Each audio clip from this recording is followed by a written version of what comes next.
Sinaluhan ng mga tigasimbahan at ilang grupong Contra Pork Barrel ang ginawang prayer vigil sa EDSA Shrine kanina. Nanawagan sila na wag lang isentro kay Janet Lim Napoles ang investigasyon sa pork barrel scam kundi pati sa mga sangkot ng mga mambabatas. Nakatutok si Tina Panganiban Perez.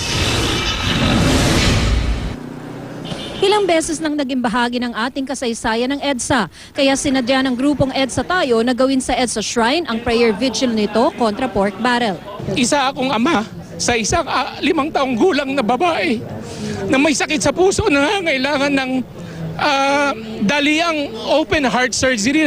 Kung ang pondo lamang ng Kabambayan ay nadadivert sa tamang ahensya, siguro hindi kami nanlilimos. Siguro hindi kami narito. Pag sinabing EDSA, ano ba yung naiisip natin? Ako ang naiisip ko, pagkakaisa. Yun ang gusto nating ibalik, nagkakaisa tayo. Etong pork barrel, isang malaking problema na dapat magkaisa tayo para labanan. Isa sa mga sumuporta sa prayer vigil si Bishop Deogracias Iniguez. Ang EDSA ay isa sa mga pinapahayag nito ay yung people power. At dapat lamang yon bilang isang demokrasya, dapat na ang ating mga mamayan ay empowered. At palagay ko itong nangyayaring ito ay isang panggising para talagang malaman ng mga mamayan ang nangyayari. At higit sa lahat, malaman nila na sila ang concerned, kaya dapat din silang kumilos. Kahit may TRO na ang Korte Suprema laban sa natitirang 14 billion pesos na Priority Development Assistance Fund o PDAF para sa taong ito, di pa rin daw tayo pwedeng magpakakampante. Yan din ang sinabi ni dating National Treasurer at UP Professor Leonor Briones, lalo pat daan-daang bilyong piso raw ang makukonsiderang pork sa 2014 national budget. Kasama raw rito di lang ang pork barrel ng mga mambabatas, kundi pati na rin ang discretionary funds ng ehekutibo.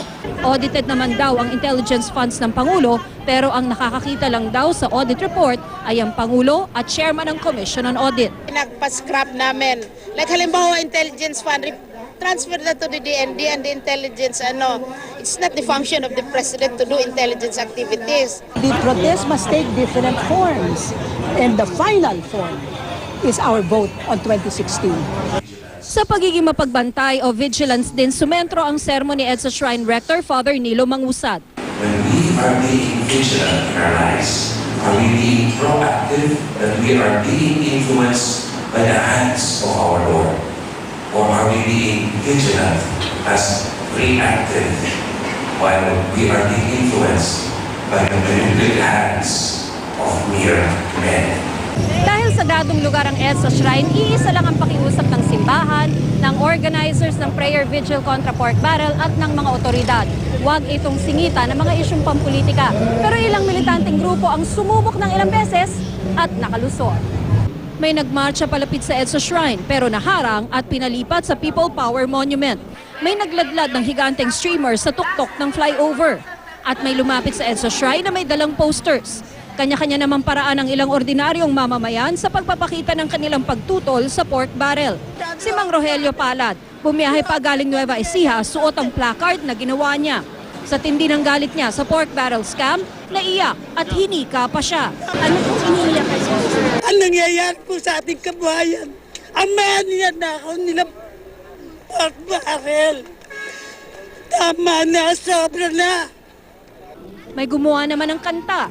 Ang pork barrel fund, yan ay pera ng taong bayan, ay pinagkatiwalaan. Bakit niyo sinungaling? Hangad na mga dumalo sa prayer vigil na ito, sana hindi raw rito natatapos ang panawagan sa pagbabantay sa kaban ng bayan.